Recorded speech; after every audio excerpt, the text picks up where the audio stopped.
샬롬. 평안하셨습니까? 네, 날씨가 제법 이제 쌀쌀해지는데 건강에 유의하시기 바랍니다. 자, 우리 기억절 다시 한번 읽어보겠습니다. 야고보서 1장.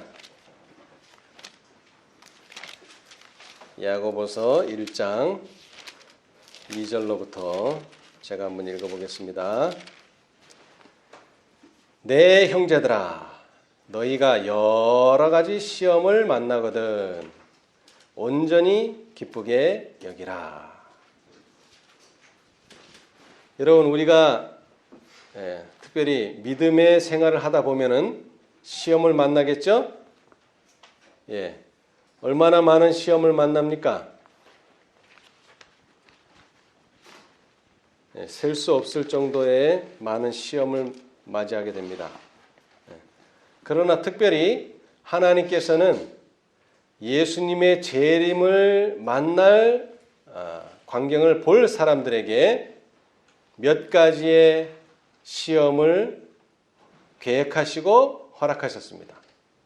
그것이 바로 우리가 요한계시록 14장에서 보는 것이고 요한계시록 18장에서 보는 것입니다. 이것은 시험 또는 시련이라 이렇게 표현할 수 있겠습니다. 자, 그래서 3절에 보면 이는 너희 믿음의 시련이. 자, 2절에는 뭐를 만난다고요? 시험을 만난다. 시험을 만난다 그랬는데 3절에는 시험 대신에 뭐가? 시련이 온다. 그래서 믿음의 시련이 뭐를 만들어낸다고요? 인내를 만들어낸다. 그래서 셋째 천사의 기별의 마지막이 뭡니까? 성도들의 인내가 여기 있나니. 이 인내를 경험하려면 뭐가 필요합니까? 믿음의 시련이 필요합니다. 믿음의 시련은 또 다른 말로 하면 시험이다. 제가 이 성경을 많이 읽어보지만 시험이라는 말과 시련이라는 단어를 혼용해서 쓸 때가 많이 있습니다. 그래서 제가 사전에 찾아보니까 시험이다 하는 뜻은 여러 가지가 있습니다. 자, 우리 학교에서 뭐를 봅니까? 시험을 보죠. 재능이나 실력 따위를 일정한 절차에 따라 검사하고 평가하는 게 시험입니다. 그런 시험의 뜻도 있고, 자, 그 다음에는 뭐를 샀어요. 뭐를 샀어요. 자, 임금님의 초청을 받은 사람 중에 소를 5마리 샀어요. 그래서 초청에 그 잔치에 오라 그랬더니 뭐라 그랬습니까? 이 소를 좀 시험해 봐야 되겠다. 그 시험, 사물의 성질이나 기능을 실제로 증명하여 보는 일, 시험해 본다. 그 다음에 세 번째로는 우리가 성경에서 있는 그런 뜻인데요. 사람의 됨됨이를 알기 위하여 떠보는 일 또는 그런 상황, 시험에 들다. 사람의 됨됨이가 어떤지를 알기 위하여 떠보는 일이 시험입니다. 자, 하나님께서 우리 사랑하는 형제들에게 뭐를 만난다 그랬습니까? 시험을 만난다. 그것은 사람의 됨됨이가 어떤가를 본다는 것입니다. 자, 그런데 시련이라는 뜻도 비슷한 의미가 있습니다. 보통 우리가 시련이라고 말할 때는 겪기 어려운 단련이나 고비, 이런 게 시련이죠. 자, 그런데 시련에 또 다른 뜻이 있어요. 의지나 사람됨을 시험하여 보는 것이 시련입니다. 그러니까 시험이 시련이고 시련이 시험이에요. 우리가 성경에서 보는 의미는 그렇습니다. 자, 그래서 야고보는 말하기를 내 형제들아, 너희가 여러 가지 시험을 만나거든 온전히 기쁘게 여기라. 이는 너희 믿음의 시련이 인내를 만들어내는 줄 너희가 알미라. 자, 그 다음에 4절. 인내를 온전히 이루라. 이는 너희로 온전하고 구비하여 조금도 부족함이 없게 하려 함이라. 오늘날 많은 재림을 기다리는 사람들이 성도들의 인내가 여기 있나니 저희는 하나님의 계명과 예수 믿음을 지키는 자니라. 예수 믿음을 가진 자니라. 그래서 이 셋째 천사가 예수님 오시기 전에 전해져야 될 마지막 기별이고 이 사업이 마지막 사업이라 이렇게 생각하고 있어요.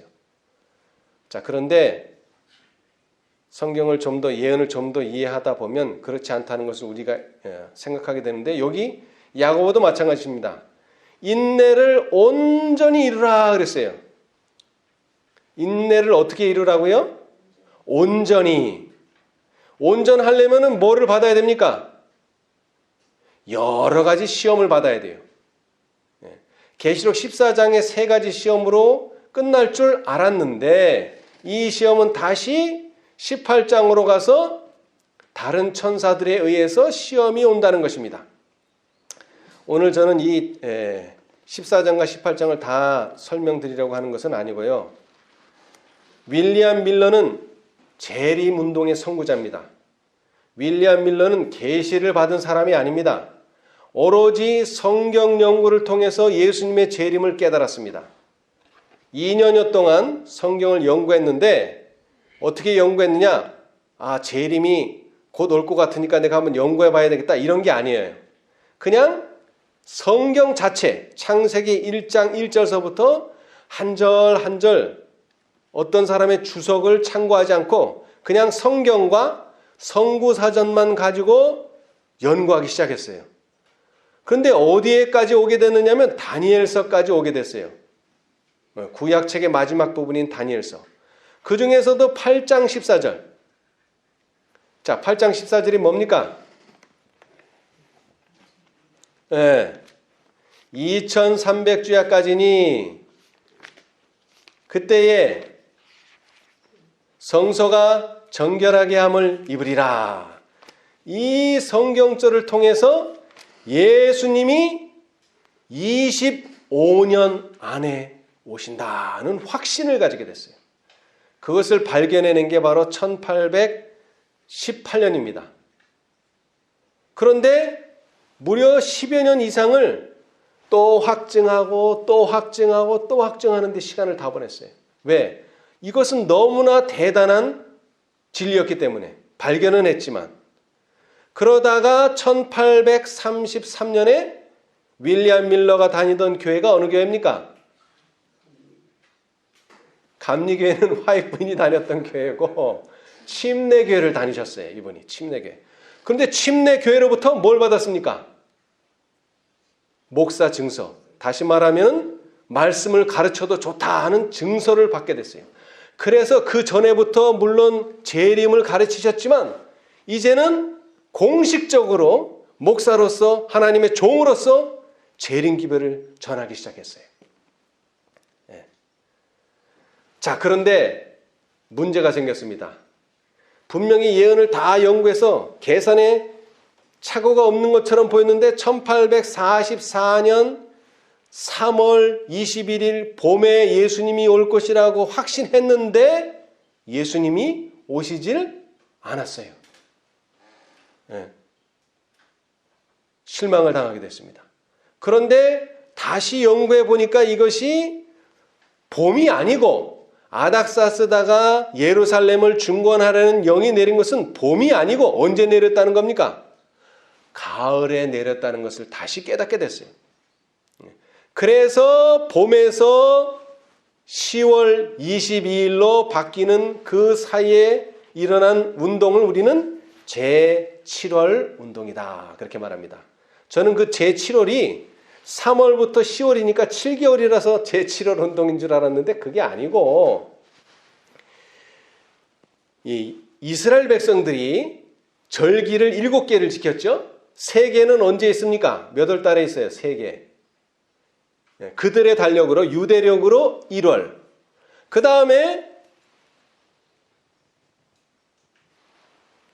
오순절이 있고 그 다음에 오순절을 지나서 몇 월 달에 또 3개의 절기가 있습니까?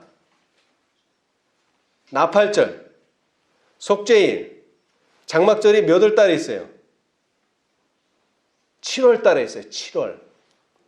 그런데 그 7월은 현대의 달력으로 하면은 바로 10월 달에 해당합니다. 가을이라는 얘기예요. 그러니까 이 이스라엘의 절기는 봄절기가 있고요. 그 다음에 가을절기가 있었어요. 그런데 이 아닥사스다의 령도 봄에 내린 게 아니고 가을에 내렸다는 것이죠. 그래서 1844년 10월 22일 날 예수님이 오신다. 자, 그런데 오늘 이 안식일은 몇 월 며칠입니까? 10월 17일. 이제 여기서부터 5일 정도만 있으면 며칠이 다가오죠? 10월 22일이 다가옵니다. 자, 그런데 이 10월 22일에도 예수님이 오셨습니까? 오시지 않았어요. 이것은 처음 실망보다도 더 큰 실망입니다. 여러분 한번 생각해 보세요. 자, 10월 22일이 되면은 어디로 갑니까, 이제? 하늘로 갑니다. 그래서 농부들은 지금 가을이에요. 10월 달. 지금 우리와 똑같은 상황. 가을이에요. 뭐를 해야 됩니까, 지금? 밭에. 추수를 해야죠. 근데 추수를 할 수가 없어요. 왜? 예수님이 10월 22일로 온다고 전하러 다니느라 밭에 추수할 시간이 없어요. 그래서 옥수수가 그대로 있고 고구마가 그대로 있고 다 그대로 있어요. 그리고 제사는 또 어떻게 했습니까? 제산. 그들이 가지고 있는 제산. 10월 22일 날 하늘 간다 그랬으니까 다 팔아서 전도지 만드는 데 쓰고 뭐 하는 데 쓰고 다 써버렸어요. 왜? 이제 하늘에 가니까 이 세상에는 살 필요가 없으니까. 그랬는데 예수님이 오시지를 않았어요. 뭐 돈 떨어진 것도 힘들지만 내가 뭐가 돼버렸어요? 졸지에 거짓말쟁이가 돼버렸어요. 내가. 너 분명히 예수 오신다고 안 했느냐? 근데 왜 안 오느냐? 근데 할 말이 있어요? 없어요? 없어요. 이 상황은 참으로 재림 신도들에게 너무나 큰 실망이고 너무나 큰 아픔이었습니다. 자, 그런데 다시 말하지만 자, 야고보가 뭐라고 얘기했어요? 야고보가 뭐라고 얘기했어요? 여러 가지 뭐를 만날 것이다? 시험을 만날 것이다. 이 말씀을 그대로 성취하고 있는 거예요. 형제들아, 너희가 여러 가지 시험을 만나거든 온전히 기쁘게 여기라. 이는 너희 믿음의 시련이 인내를 만들어내는 줄 너희가 알미라. 이 인내가 그냥 한 번으로 끝나는 게 아니라 이 인내가 매 천사들의 기별을 통해서 쌓일 때마다 이 인내는 점점 온전히 이루어져서 너희로 온전하고 구비하여 조금도 부족함이 없게 어떤 사람으로 만들어내는 것입니까? 14만 4천, 흠이나 점이 없는 14만 4천인으로 만들어냅니다. 그러나 그 전에 뭘 경험해야 됩니까? 시련을 만나게 될 것입니다. 제가 지난주에 말씀드렸는데, 자, 에스겔서 누구의 이마에 인치라 그랬어요? 누구의 이마에? 아무나 인치는 게 아니죠. 조건이 뭐예요? 인맞을 수 있는 조건. 어떤 사람에게 인을 치라 그랬어요? 이마에. 자, 에스겔 9장 4절.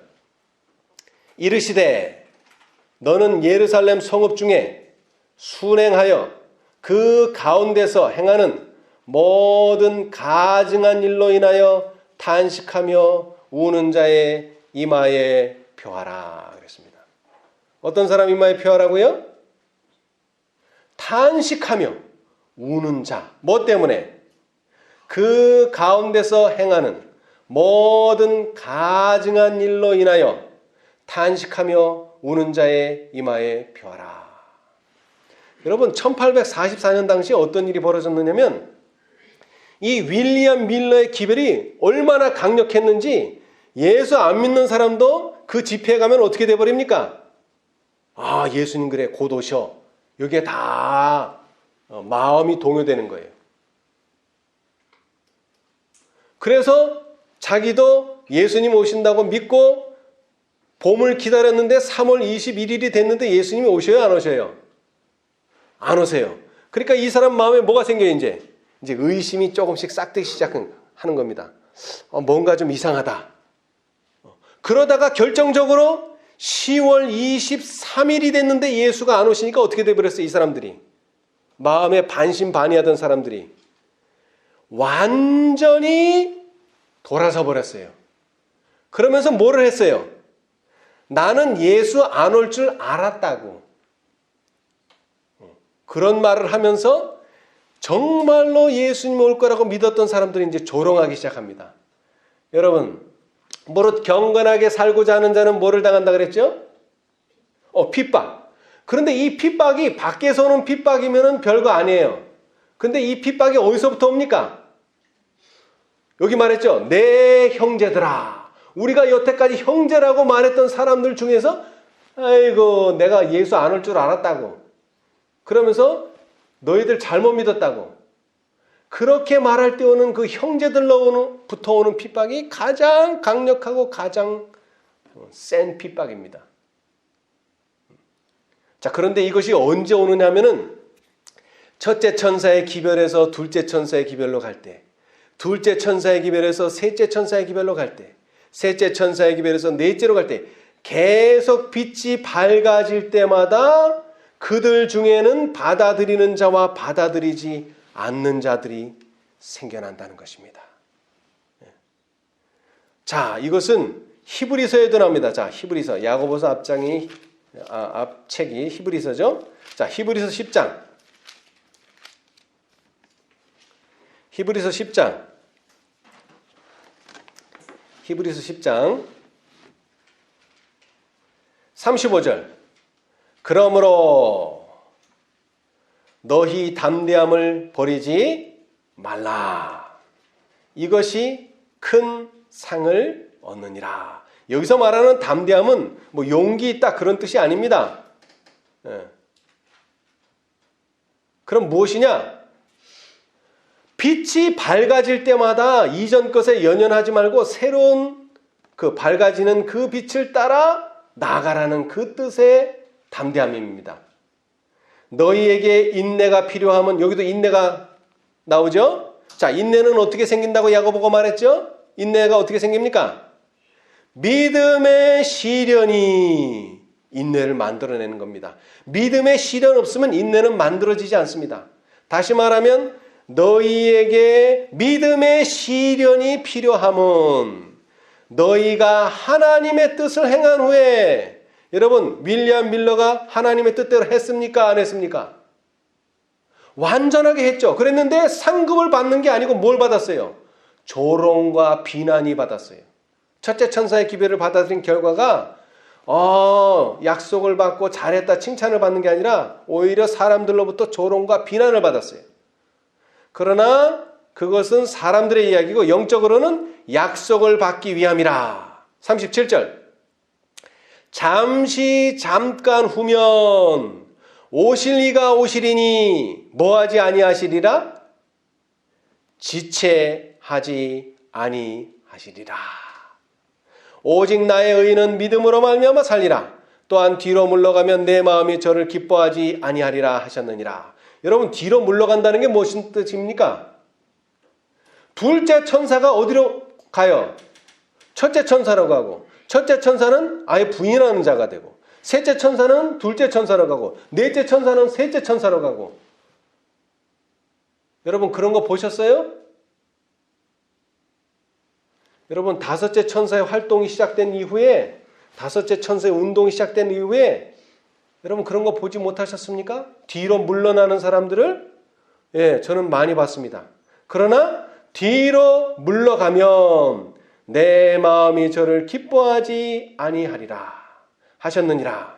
우리는 뒤로 물러가 침륜에 빠질 자가 아니요 오직 영혼을 구원함에 이르는 믿음을 가진 자니라. 뭐를 가진 자니라? 믿음을 가진 자니라. 그래서 이제 11장은 뭐를 설명합니까? 믿음. 이제 11장부터는 믿음을 가르쳐 주는 거예요. 자, 믿음을 가졌던 사람들이 어떻게 살았는가? 그리고 믿음이란 무엇이냐? 믿음은 뭐의 실상이요? 바라는 것들의 실상이요. 보지 못하는 것들의 증거니.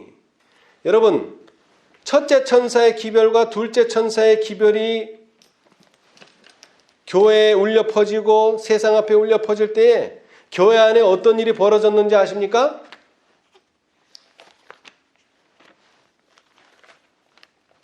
저도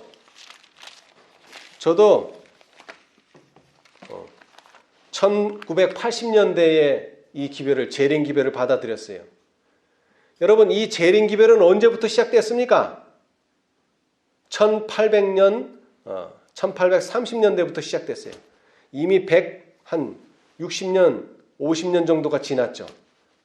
저는 첫째 천사의 기별을 책으로 배웠어요. 책으로. 둘째 천사도 마찬가지고 셋째 천사도 마찬가지고 심지어는 넷째 천사까지도 제가 본 게 아닙니다. 들은 것이지. 자, 그런데 이 책을 보면 그 당시의 경험을 이렇게 말하고 있습니다. 자, 초기문집.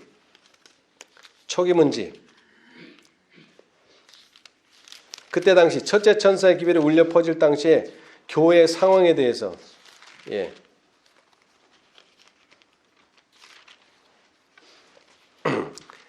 첫째 천사의 기별이라고 하는 장에 보시면은 256페이지. 초기문집 256페이지. 여러분, 이 기별이 아주 잘, 아무런 부인이나 의심 없이 잘 전해졌다고 생각하실지 모르겠는데 그때 당시의 상황은 그렇지가 않습니다. 자, 여기 보면은 256, 257페이지에 1844년 대실망 이후에 사단과 그의 천사들은 교회의 믿음을 흔들어 놓기 위하여 쉴 새 없이 계교를 꾸미고 있다. 그는 기별들을 경험하고 겸손하게 보이는 자들을 유혹하였다. 어떤 이들은 첫째 천사와 둘째 천사의 기별이 아직 성취되지 않았다고 주장하는가 하면 또 어떤 이들은 과거에 이미 성취되었다고 맞서 옥신각신하였다. 여러분, 1844년 10월 22일 전에는 어떤 일이 벌어졌습니까? 한결같이 재림을 믿는 사람들이 한결같이 예수님이 오신다. 거기에는 불일치가 없었어요. 그런데 22일이 지났는데도 예수님이 오시지 않자 교회 안에 어떤 일이 벌어졌어요? 혼란이 야기됐다는 것입니다. 혼란. 자, 어떤 혼란이냐면 자 보십시다. 어떤 이들은 첫째와 둘째 천사의 기별이 아직 성취되지 않았다고 주장하는가 하면 어떤 사람들은 첫째 천사와 둘째 천사의 기별이 아직도 성취되지 않았다. 이런 사람들이 있고 또 반면에 어떤 사람들은요. 어떤 이들은 과거에 이미 성취되었다. 이러한 일은 초신자들의 미숙한 믿음에 적지 않은 영향을 끼쳤다. 어떤 사람들은 교회와는 별도로 자신들의 믿음을 세우기 위하여 성경을 연구하고 있다. 이렇게 되니까 교회 안에서 서로 옥신각신하니까 나는 이제 나 혼자 좀 연구해야 되겠다. 그래서 교회와는 별도로 자신들의 믿음을 세우기 위하여 성경을 연구하고 있다. 근데 그건 다 뭐라고요? 사단의 계교에 빠진 것이라 이겁니다. 사단은 이 모든 일을 보고 기뻐 날뛰었는데 그것은 닻을 끊어버린 자들을 그가 다른 오류로서 미혹할 수 있고 또 다른 교리들을 주입시킬 수 있다는 것을 알고 있기 때문이다. 첫째와 둘째 천사의 기별을 받아들인 많은 사람들이 이제 그 기별을 부인하였으며, 여러분 잘 들으세요. 첫째와 둘째 천사의 기별을 뭐 했던 사람들이요? 받아들인 사람 중에 뭐를 경험하더니? 실망을 경험하더니 뭐를 해버렸어요 이제? 그 기별들을 부인하였다. 하였으며 온 교회는 분열과 혼란의 어려움을 겪었다. 혼란이 왔어요. 그럴 때 이제 나타난 것이 뭡니까? 바로 셋째 천사의 기별이죠. 그런데 이 셋째 천사의 기별이 나오니까 또 고민하는 사람들이 생겼어요. 특별히 누가 고민을 했습니까? 셋째 천사가 나타나니까 윌리엄 밀러가 고민을 했어요. 이것이 정말 하나님의 기별이냐 아니냐. 그런데 윌리엄 밀러는 어떤 결론에 도달했습니까? 윌리엄 밀러 셋째 천사의 기별을 어떻게 했죠? 자, 257페이지에 보시면은 그 다음에 그때 나는 윌리엄 밀러를 주목하게 되었다. 그는 고민하는 표정을 하고 있었는데 여러분 천사가 올 때마다 우리는 뭐 해야 됩니까?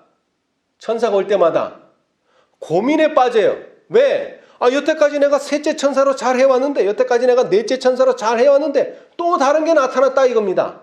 그럼 이것을 하나님의 섭리로 하나님의 기별로 받아들여야 되느냐 아니냐 뭐를 해야 돼요? 고민해 봐야 돼요. 그 고민이 바로 에스겔 9장에 나오는 울며 탄식하는 자가 되는 것입니다. 자, 여기도 마찬가지예요. 윌리엄 밀러 둘째 천사, 첫째 천사와 둘째 천사였던 윌리엄 밀러가 그는 고민하는 표정을 하고 있었는데 그를 따르던 사람들에 대한 걱정과 번민으로 머리를 수그리고 있었다. 1844년 당시에는 사랑으로 연합하였던 무리들이 이제 서로 간의 사랑을 잃고 서로 적대시하며 냉담하여져서 배도할 형편에까지 전락하고 있었다. 그는 이것을 보고 슬픔과 낙담 가운데 빠져 있었던 것이다. 나는 지도층에 있는 사람들이 그가 혹시 셋째 천사의 기별과 하나님의 계명을 받아들이지 않을까 두려워하는 마음으로 그를 지켜보고 있었다. 그리고 그가 하늘로부터 오는 빛에 의지하려 할 때 사람들은 그의 마음을 돌리려는 계획을 세웠다. 인간적인 영향력이 그를 암흑 가운데 붙들어 메어 놓았으므로 그의 영향은 진리를 반대하는 자들에만 국한되었다. 마침내 윌리엄 밀러는 하늘의 빛을 거부하였다. 고민하다가 어떤 결론을 내렸어요? 하늘의 빛을 거부했어요. 그런데 이것은 진리가 잘못됐다 이게 아니라 그들과 함께했던 많은 지도자들이 그 빛을 거절했기 때문에 그들을 동정하는 마음에서 거절했어요. 그는 그의 실망의 이유를 충분히 설명해주고 그의 과거를 빛과 영광으로 비춰주며 그의 침체된 용기를 다시 북돋아주고 밝은 소망을 약속해주는 동시에 그로 하여금 하나님께 영광을 돌리게 해줄 기별을 받아들이는데 실패하였다. 그는 하나님 대신 인간의 지혜를 의지하였다. 만일 윌리엄 밀러가 셋째 천사의 빛을 볼 수 있었다면 그에게 모호하고 신비스럽게 여겨졌던 많은 문제들이 쉽게 풀렸을 것이다. 그러나 그는 그의 형제들이 자신에 대하여 깊은 사랑과 관심을 표명하는 것을 보고 그들을 떠날 수 없다고 생각하였다. 그의 마음이 진리로 향하고 있을 때 그는 또 그의 형제들을 돌아보았다. 그들은 그것을 반대하고 있었다. 어찌 그가 그와 함께 예수님의 재림을 선포하였던 그의 동료들로부터 떨어질 수 있었겠는가? 그는 그들이 결코 그를 곁길로 이끌지 않을 것이라고 생각했던 것이다. 그러나 그는 마지막 나팔 소리를 듣고 무덤에서 나올 것이다. 그러나 안타깝게도 뭐는 될 수 없습니까? 14만 4천. 여러분 윌리엄 밀러가 언제 태어났는지 아세요? 1782년. 그러니까 윌리엄 밀러는 18세기에 태어나서 19세기에 죽었어요. 그런데 그는 1849년에 죽었어요. 실망을 겪고 몇 년 되지 않아서 죽었어요. 그가 만약 셋째 천사의 기별을 받아들였더라면 그는 왜 1844년 10월 22일 그들이 실망해야만 했는지를 깨닫고 아주 기쁨과 즐거움으로 잠들었을 것인데, 안타깝게도 그는 빌라델비아 사자로서만 그의 사명을 마치게 됐어요. 이제 새로운 사명을 누가 맡게 됐습니까? 제임스 화이트, 엘렌 G 화이트 이런 사람들이 맡게 됐어요.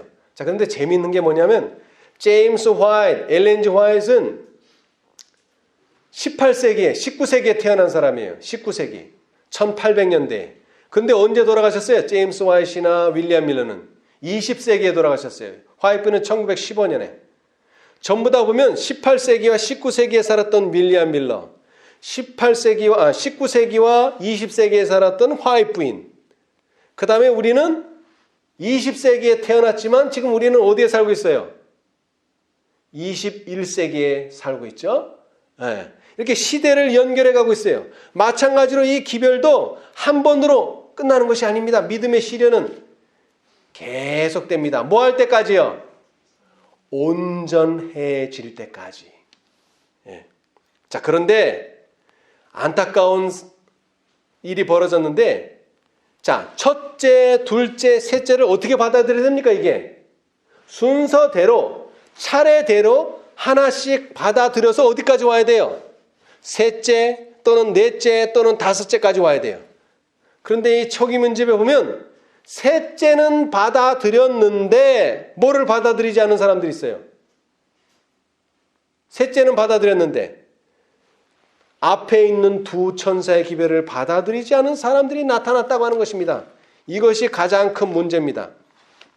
오늘날 교회가 안고 있는 가장 큰 문제가 뭡니까? 순서대로 진리를 따라 발전해 가지 못하는 사람들이 있다는 것입니다.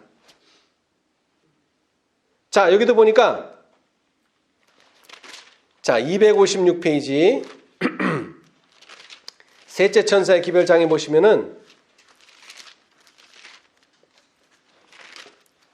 셋째 천사의 기별을 받아들인 자들 중 많은 사람들이, 여러분 적은 사람이 아닙니다.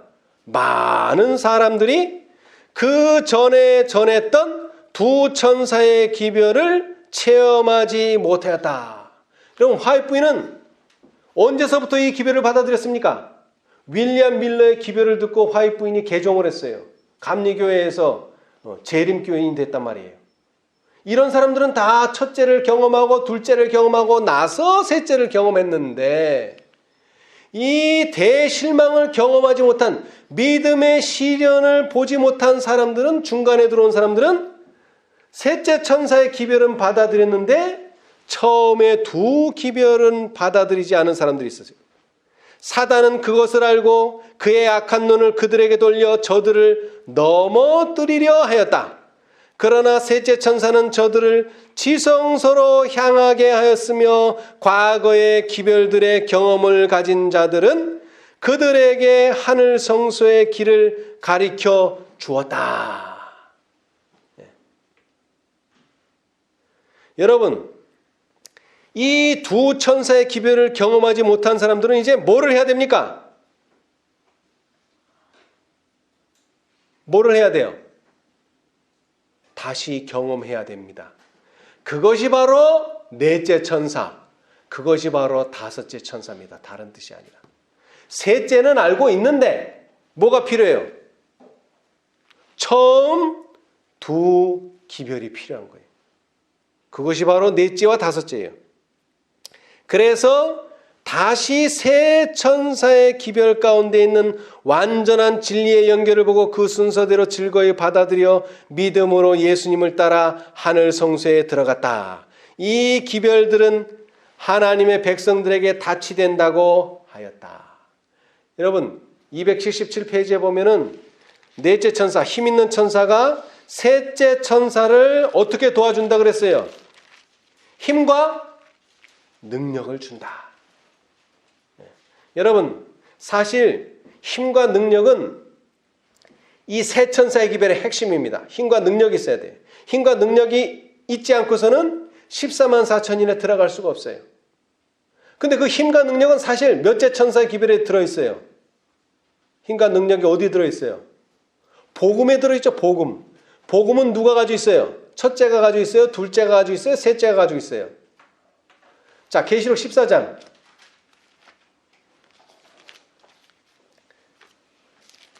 다른 천사가, 자, 14장 6절. 또 보니 다른 천사가 공중에 날아가는데 땅에 거하는 자들 곧 여러 나라 족속과 방언과 백성에게 전할 뭐를 가졌더라? 영원한 복음을 가졌더라. 이 복음의 메시지는 예수님에 관한 메시지고, 이 예수님에 관한 메시지는 다른 메시지가 아니라 예수님이 뭐 하신다고요? 곧 오신다. 재림에 관한 약속입니다. 이 영원한 복음을 가졌더라. 여기서부터 이제 시작되는 것입니다. 그 다음에 그 영원한 복음을 가진 천사가 말하기를 하나님을 두려워하며 그에게 영광을 돌리라. 이는 그의 심판하실 시간이 이르렀음이니 하늘과 땅과 바다와 물들의 근원을 만드신 이를 경배하라 하더라. 라는 메시지를 전했을 때에 이 메시지를 거절하면 뭐가 되는 것입니까? 바벨론. 첫째 천사를 거절하면 바벨론이 되는 거예요. 그 다음에 이 첫째 천사가 계속 진행되면 사단은 이제 뭘 만듭니까? 짐승과 그의 우상을 만들어서 뭐를 강요합니까? 짐승의 표를 강요합니다. 그것이 바로 셋째 천사의 예언입니다. 둘째 천사는 경고, 셋째 천사는 앞으로 무슨 일이 벌어질지에 대한 예언, 그리고 넷째 천사는 이 셋째 천사가 결국 발전해서 그의 영광으로 땅을 환하게 할 것이라는 것입니다. 다섯째 천사는 그렇게 하려면 어떻게 해야 된다고요, 우리가? 너희는 그의 죄에 참여하지 말고 그의 받을 재앙들을 받지 말라. 어떻게 함으로써? 내 백성아 거기서 나와. 나와야 된다는 것입니다. 분리가 일어나야 된다는 것입니다. 여러분, 예수님께서 십자가에 돌아가실 때 많은 제자들이, 그 제자들이 기뻐했습니까? 슬퍼했습니까? 예수님이 십자가에 달리실 때 슬퍼했죠? 왜 슬퍼했습니까? 내가 믿던 예수님이 돌아가시는 것도 슬프지만 일주일 전에 일요일 날 무슨 일이 벌어졌죠? 예수님께서 예루살렘 성으로 들어가실 때에 어떻게 들어가셨어요? 나귀를 타고 사람들이 뭐라고 외치면서 호산나 다윗의 자손이여. 그 말의 뜻은 예수님이 뭐가 될 것이다? 왕이 될 것이다. 예수님이 왕이 되면 나한테 좋은데 왜 좋아요? 나는 왕의 바로 제자기 때문에. 예수님이 왕이 되는 순간 나는 뭐가 되는 거예요? 장관들이 다 되는 거죠. 12명이 다 한 자리씩 하는 거죠. 그렇게 될 줄 알았는데 예수님께서 왕이 되시는 것이 아니라 그 반대로 저주를 받고 십자가에 달려 돌아가시게 된 것입니다. 그래서 그들은 어마어마한 실망을 당하게 됐어요. 그런데 그들이 만약 무엇을 기억했더라면 내가 십자가에 죽을 것이다 라고 누누이 강조했던 그 말씀만 기억했더라면 그들은 그렇게 큰 슬픔을 당하지는 않았을 것입니다. 마찬가지로 예수님께서 재림하십니다. 그런데 그때는 첫째 천사의 기별은 시기를 정했어요. 그래서 그 시간만 맞추면 돼요. 그런데 셋째 천사는 시간이 없습니다. 그러나 그 셋째 천사의 기별은 더 강력한데 그 이유는 뭐냐? 나는 절대로 지체하지 않고 온다는 것이죠. 자, 우리 히브리서 다시 봅시다. 담대하라. 이 재림에 대한 소망을 확신하라는 것입니다. 그러므로 너희는 담대함을 버리지 말라. 이것이 큰 상을 얻느니라. 너희에게 인내가 필요하면 너희가 하나님의 뜻을 행하는 후에 약속을 받기 위함이라. 자, 다시 얘기합니다. 잠시, 잠깐, 후면 오실 이가 오시리니 지체하지 아니하시리라. 그런데 이 담대함을 가지려면 뭐가 필요합니까?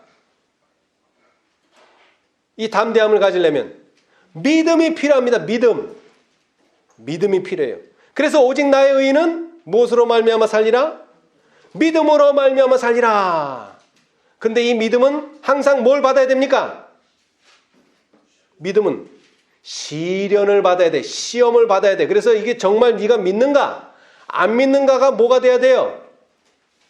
판가름이 나야 됩니다. 그것이 바로 넷째 천사고 그것이 바로 다섯째 천사입니다.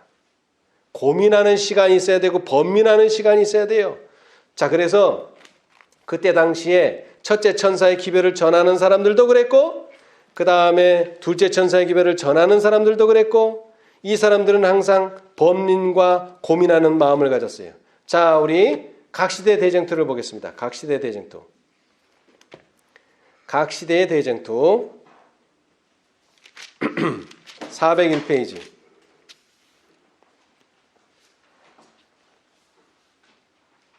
이 운동은 재림운동입니다. 그리고 이 운동은 마태복음 25장의 열처녀의 비유 가운데 보라 신랑이로다 맞으러 나오라 하는 밤중 소리 운동입니다.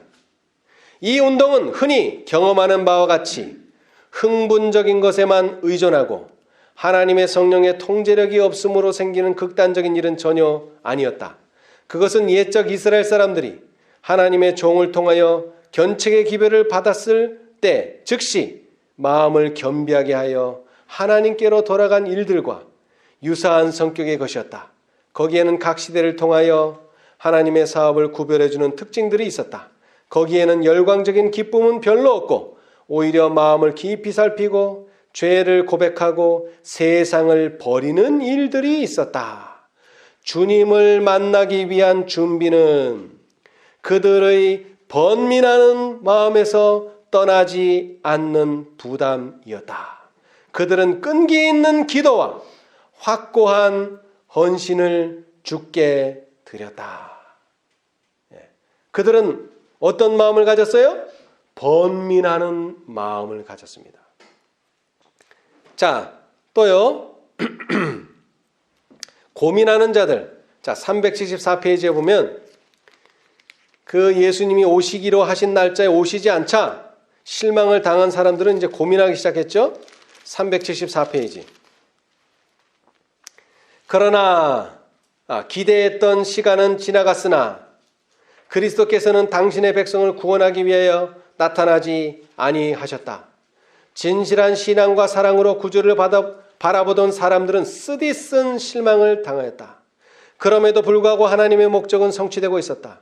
하나님께서는 소위 재림을 기다리노라고 공언하는 사람들의 마음을 시험하고 계셨다. 그들 중에 많은 사람은 공포 이외에 아무 다른 동기가 없었다. 그들의 신앙 고백은 그들 자신의 마음이나 생활에 아무런 영향을 끼치지 못하였다. 기대했던 사건이 일어나지 않게 되자 그들은 실망하지 않노라고 말했다. 그들은 그리스도께서 재림하시리라고 믿지 않았다고 말하였다. 그들은 참 신자들의 슬픔을 조롱하는 첫째 무리에 속하였다. 그러나 예수님과 모든 천군들은 시련을 당하였으나 충실한 자들, 실망을 당하여 고민하는 자들을 사랑과 동정심을 가지고 주목하였다. 아멘. 네. 자, 예수님께서는 도마에게 말씀하셨어요. 부활하신 다음에 도마는 예수님이 딱 나타나자 뭐라고 말했습니까? 내가 그 옆구리에 손 좀 넣어봐야 되겠다고. 진짜인지 아닌지. 그렇게 얘기했죠? 그랬을 때 예수님께서 이렇게 말씀하셨어요. 너는 나를 본고로 믿느냐? 보지 못하고 믿는 자들은 복되도다. 아멘. 여러분, 우리가 하고 있는 이 일은 셋째 천사의 큰 해침입니다. 그리고 늦은 비를 가져올 운동입니다. 그러나 그 늦은 비를 보고 믿으려고 하면 그때는 이미 늦습니다. 보고 믿으려고 하면 늦어요. 보지 못하고 믿는 자들은 복되도다. 그래서 예수님은 제자들에게 또 이런 말씀을 하셨습니다. 자, 누가복음 13장. 누가복음 13장.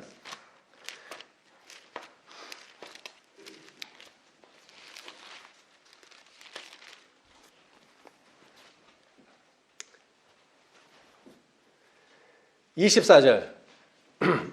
22절로부터 보겠습니다. 누가복음 13장 22절. 예수께서 각 성, 각 촌으로 다니사 가르치시며 예루살렘으로 여행하시더니 혹이 여짜오되 주여 구원 얻는 자가 적으니까. 여러분, 예수님을 따라다니는 제자들이 보니까 각 성, 각 촌으로 다니시며 가르치시는데 따르는 무리가 많아요, 적어요?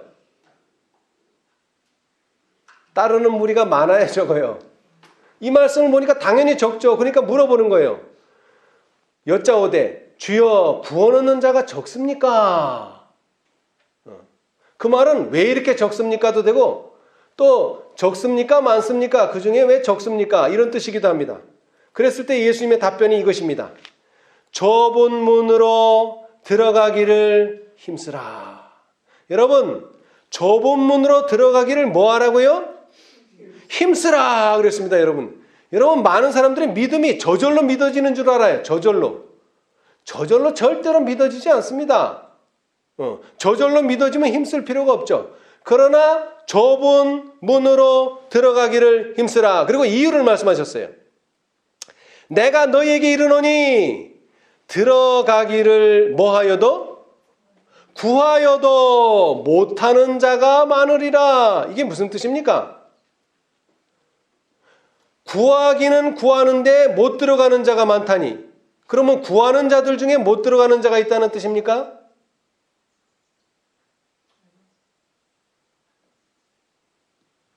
자, 이 말은 그런 뜻이 아니고 구하는 자들 중에 힘쓰지 않는 자들이 있다는 것입니다. 구하기는 구하는데 힘은 쓰지 않으면서 구하는 사람들.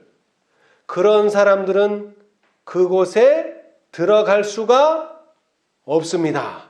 자, 25절. 집주인이 일어나 문을 한 번 닫은 후에 너희가 밖에 서서 문을 두드리며 주여 열어주소서 하면 저가 대답하여 가로되 나는 너희가 어디로서 온 자인지 알지 못하노라. 여러분, 한 번 닫힌 문은 열립니까? 안 열립니까? 열리지 않습니다, 여러분. 그런데 감사한 것은 세 번째 문이 닫히면 몇 번째 문이 열린다는 것입니까? 네 번째 문이 열린다는 것입니다. 근데 사람들은 세 번째 문을 자꾸 두드리는 거예요. 그 닫힌 문을 열려고. 절대 그 문은 열리지 않습니다. 기회는 자꾸 오는 것이 아닙니다. 그 기회를 놓쳤다면 하나님이 주시는 또 다른 기회가 있다는 것이죠. 유대인들도 마찬가지입니다. 한 주일, 7일 동안, 7년 동안을 기회를 주셨어요. 7년 동안을. 한 번으로 끝나는 기회가 아닙니다. 근데 사람들은 그 주어졌던 기회가 끝났는데 그 기회를 또 얻으려고 했어요. 여러분, 그 기회를 얻으려고 애쓰지 말고 우리는 새로운 기회를 찾아야 됩니다. 그때에 너희가 말하되 우리는 주 앞에서 먹고 마셨으며 주는 또한 우리 길거리에서 가르치셨나이다. 저가 너희에게 일러 가로되 나는 너희가 어디로서 왔는지 알지 못하노라.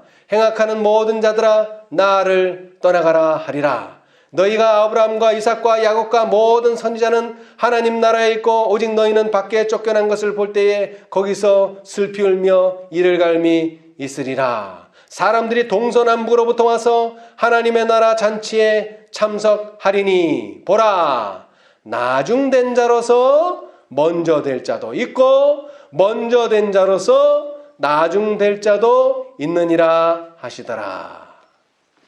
여러분, 신앙이라고 하는 것은 연륜이 크게 좌우되지만 여기의 말씀은 연륜은 중요하지 않다. 내가 첫째 천사, 둘째 천사였다고 셋째 천사 자동으로 되는 거 아닙니다. 내가 셋째 천사라고 넷째 천사가 자동으로 되는 거 아닙니다. 첫째 천사, 둘째 천사, 셋째 천사가 누군지도 모르는데 넷째 천사를 받아들이면 그 안엔 뭐가 있다는 거예요? 첫째, 둘째, 셋째가 있다는 것입니다. 그러나 넷째가 왔을 때 넷째를 부인하면 내가 가지고 있던 첫째, 둘째 천사의 기별의 경험도 아무런 소용이 없다는 것입니다. 예. 자, 다시 말합니다. 좁은 문으로 들어가기를 뭐하라? 힘쓰라. 힘쓰라 그랬어요. 자, 우리 계시록 7장의 주석을 보겠습니다. 자, 오늘도 우리가 힘을 써야 되는데 바로 이 일에 힘 써야 됩니다. 계시록 7장 4절로 17절 주석 14만 4천인 가운데 들도록 힘써 노력하자. 힘써 노력하자.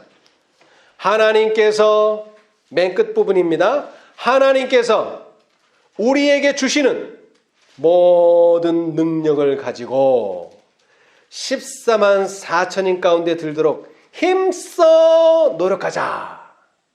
하나님께서 우리에게 무엇을 주십니까?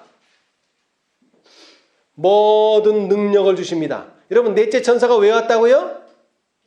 힘과 능력. 셋째 천사가 못했던 일, 사실 셋째 천사가 못한 게 아니라 셋째 천사 기별을 전한다고 하는 백성들이 하지 못했던 일을 돕기 위해서 넷째 천사가 왔어요. 뭘 주기 위해서? 힘과 능력. 다시 말하면 하나님께서 우리에게 주시는 모든 능력을 가지고 넷째 천사를 영접함으로, 다섯째 천사를 영접함으로 14만 4천인 가운데 들도록 힘써 노력하자. 여기서 말하는 노력은 뭐 애쓰자는 그런 뜻이 아니라 하나님이 비춰주시는 빛을 받아들이라는 뜻입니다. 다른 뜻이 아니라. 그렇게 해야지만 좁은 문으로 들어가기를 힘쓰는 자가 된다는 거예요. 하나님께서는 이렇게 말씀하시는데 거기에 굴복하지 않는다면 우리는 결국 내가 주의 이름으로 병 낫게 하고 주의 이름으로 말씀을 가르쳤는데 왜 저는 밖에 있습니까? 라고 말하는 자밖에는 될 수가 없습니다.